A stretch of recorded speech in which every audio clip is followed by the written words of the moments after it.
प्राचीन समय की बात है। एक छोटे से गांव में रामू नाम का एक गरीब लेकिन ईमानदार किसान रहता था। वो दिन रात मेहनत करता, पर उसके जीवन में हमेशा दुख और कठिनाइयां ही बनी रहती थी।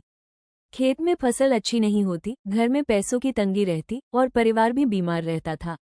गांव के लोग कहते, रामू पर शनि की बुरी दृष्टि है। ये सुनकर रामू बहुत चिंतित हो गया। एक दिन उसने निश्चय किया कि वो शनि देव की पूजा करेगा और उनसे अपनी परेशानियों का कारण पूछेगा। शनिवार के दिन रामू नदी किनारे गया, स्नान किया और पूरे श्रद्धा भाव से शनिदेव की पूजा करने लगा।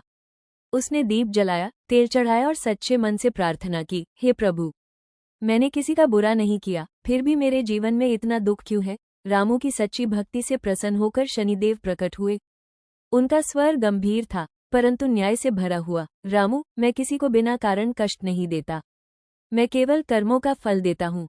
तुम्हारे पिछले जन्म के कर्मों का परिणाम तुम्हें मिल रहा है। रामू घबरा गया, लेकिन उसने हिम्मत करके पूछा, प्रभु, क्या इससे मुक्ति का कोई मार्ग है। शनि देव बोले, हाँ, यदि तुम सच्चाई, मेहनत और दूसरों की सेवा करते रहोगे तो तुम्हारे कर्म धीरे धीरे सुधरेंगे और तुम्हारा भाग्य भी बदल जाएगा।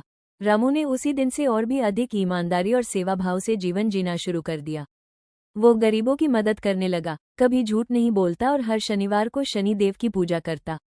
कुछ समय बाद उसका जीवन बदलने लगा। खेतों में अच्छी फसल होने लगी, घर में खुशहाली आने लगी और परिवार भी स्वस्थ रहने लगा। तब रामू को समझ आया कि शनि देव सजा नहीं देते, बल्कि हमें हमारे कर्मों का सच्चा फल देते हैं। वे हमें सही रास्ते पर चलने की प्रेरणा देते हैं। वन सीख शनि देव से डरने की नहीं, बल्कि अच्छे कर्म करने की जरूरत है। जो सच्चाई और मेहनत के मार्ग पर चलता है, शनिदेव हमेशा उसका साथ देते हैं।